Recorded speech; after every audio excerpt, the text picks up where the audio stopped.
So, hi everyone. Today we'll be brainstorming on one of the most debated aspects of the Indian Constitution. I'm Ajay Sabrish, and here's Avik Trilok, and we both will be brainstorming and discussing the emergency provisions under Articles 352, 356, and 360 of the Indian Constitution.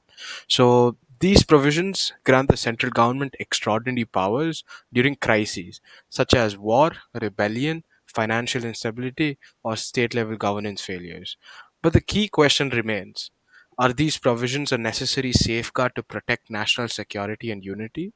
Or have they been misused as political tools to suppress opposition and centralize power?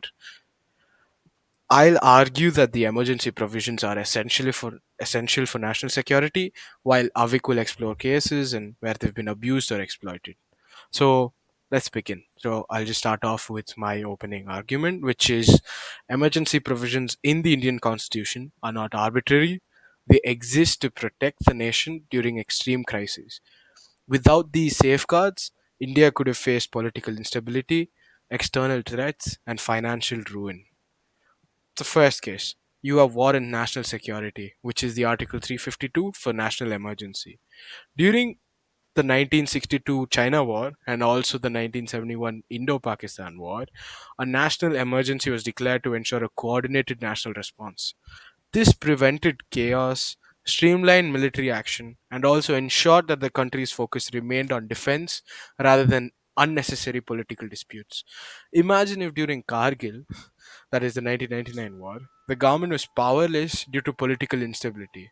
Such crises demand centralized control of swift action, which further justifies the need for emergency situations in India. Secondly, you have state failure, which is the Article 356, talking about the president's rule. This provision is vital when a state government collapses or engages in anti national activities. So you can have a case study or take the example of Manipur and Nagaland insurgencies where president's rule was used multiple times when state governments just could not handle insurgent groups and militant activities. Without this provision, these states could have descended into lawlessness. Lastly, you have another type of emergency, which is a financial stability, that is the Article 360 of the Indian Constitution. While this clause was never exercised, a financial emergency provision exists to ensure that if the economy crashes, the central government it can take control to prevent inflation, mass layoffs, or a banking collapse. Imagine if the 2008 global finance crisis had hit India harder.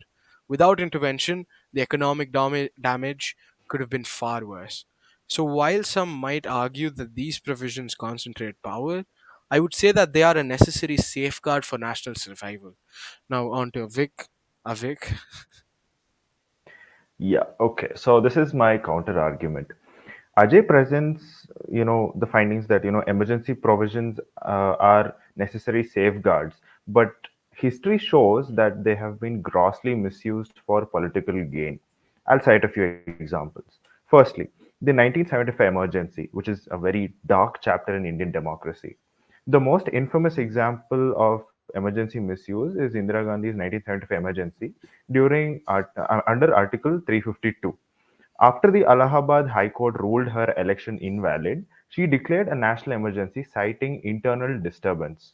This led to press censorship, mass arrests of opposition leaders, forced sterilizations, and human rights violations. There's a moral question here. Should national emergency provisions be used to safeguard the country or a leader's political power? Next, frequent misuse of Article 356, which is the president's rule in states. So, to give you a case study, let's talk about the Post Independence Congress rule. Between 1950 and 1995, Article 356 was used over 90 times, often to dismiss opposition led state governments. Even in 1994, the SR Bomai case finally set guidelines to prevent its political misuse.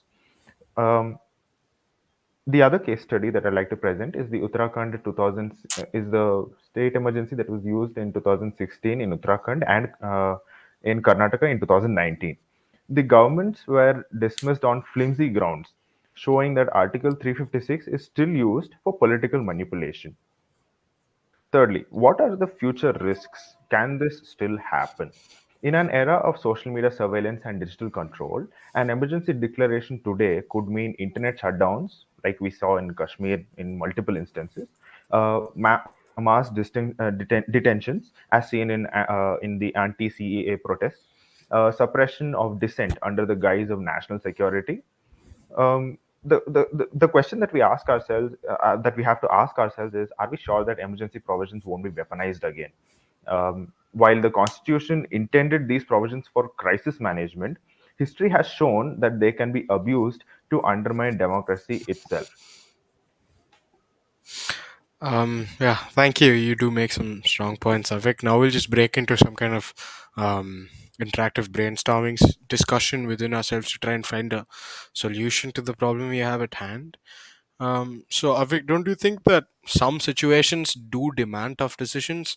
Like if a state government is failing, shouldn't the central government step in to ensure stability? Do you not believe that? Is that a breach of democracy, or do you think that is something that is wrong? I think that who decides what counts as a failing is important. In most cases, central governments have dismissed opposition-led state governments purely for political reasons. That looks like a violation of federalism. Yeah, actually, fair that you take that up. I do understand that dirty politics does have like a significant um, contribution to our political instability. Fair point, but like if you take Kashmir as an example, when Article 370 was revoked in 2019, there were fears of lawlessness. A strong central hand was actually what ensured stability in a sensitive region. The government argued that restrictions were needed to prevent violent protests, external interference, and most importantly, terrorism. Yeah, I mean, fair point. But that also meant internet blackouts, curfews for months, and mass detentions. Where do we draw the line between ensuring security and suppressing democratic rights? A democracy is meant to allow free speech and protests. Wasn't that right taken away in this case? Yeah, exactly. Which is why I think that checks and balances are crucial. While emergency powers exist for extreme cases, maybe we need better oversight mechanisms to prevent such an extreme case. Perhaps the Supreme Court should have more authority to review and approve emergency declarations instead of it being a unilateral, purely executive decision. Maybe the judiciary should have a role to play. Maybe committees should be set up to review it more often, and things like that. Yeah, that could be one solution. But I think we also need more transparency. Uh, in the current status quo, we see that emergency declarations are vague. The government should provide clear justifications with evidence, and there should be a fixed timeline after which a parliament must reassess the situation. Yeah. Absolutely. I totally agree with what you say. And in cases of president rule in states, what if we make it mandatory for dismissed state government to present its case in a special parliamentary session? Maybe you can hear the state government side of things before, like, the central government unfairly just decides to dismiss their government. That would work. I also think we should have a review commission, which is like a neutral body that evaluates emergency situations and ensures that they're not being used for political gain. This could include retired judges, constitutional experts, and civil society members. Basically, anybody who knows how these provisions need to be used. So that's one other addition that I would like to make. Yeah, that's actually a great idea that you mentioned it. We could also have a provision for, or that a provision that bans repressive actions like indefinite internet shutdowns, like the ones you mentioned in Kashmir. They are violation of democratic rights. So unless the parliament explicitly approves them under specific conditions where you cannot allow for it at all, I don't think actions like indefinite internet shutdown should be encouraged. Would hinder a lot of development within a specific area. Yes. Yeah, but I think we should not forget, public accountability. Emergency actions should have post-crisis reviews, where an independent committee investigates whether the provisions were necessary or misused for political control. If if misuse is found, then officials should be held responsible. So basically, you need to run a full investigation into why the whole provision was used. Was it efficiently used? Did it cause any, like, were there any wrongdoings that happened during that emergency? So these are all things that need to be considered. Yeah, so that would totally deter future misuse. Like if governments or central governments or whoever there is that is seeding this political instability, if they were to know that there are robust mechanisms in place to prevent this kind of foul play, then it would keep these emergency provisions intact for genuine crises instead of people trying to play political blame games and so on and so forth, and not it be involve the constitution in their power grabs. So yeah, so if we were to summarize the solutions that we might have come up with during the course of this discussion, so one would be judicial oversight, which means that you require the Supreme Court or any other judicial committee to provide an approval before declaring an emergency, both state and national. Then you have, secondly, you have transparent justification. Obviously, the government must present a detailed reasons and evidence for invoking emergency powers. Thirdly, you have a fixed timeline for review, which means that the parliament should reevaluate emergency provisions after a set period.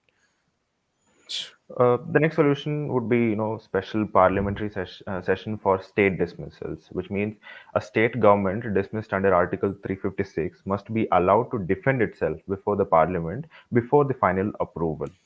The next solution would be an independent review commission, which is the neutral body of retired judges, experts, and civil society representatives who should assess whether an emergency declaration is justified. Then we have internet and civil liberty protections. The parliament should approve restrictions like internet shutdowns to prevent excessive suppression of rights, which is like a very important thing considering the Kashmir issue. Next, we have the post emergency review and accountability.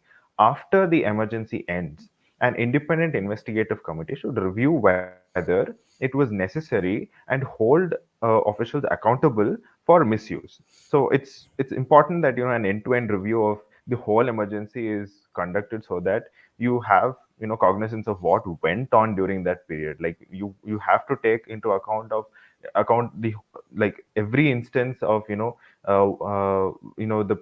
people in power being involved in the emergency. So, to conclude, uh, the discussion highlights the dual nature of emergency provisions. While Ajay emphasized their role in maintaining national security, economic stability, and governance, I pointed out that their historical misuse for political gain and suppression of dissent. The real challenge is striking a balance, ensuring emergency powers remain an exceptional tool rather than a political weapon. Um, Yet the question remains: should we reform emergency provisions to prevent misuse, or are they already necessary? Or are they already necessary safeguards for India's stability? Thank you, and I hope we kept this discussion engaging. Yeah, thanks, guys.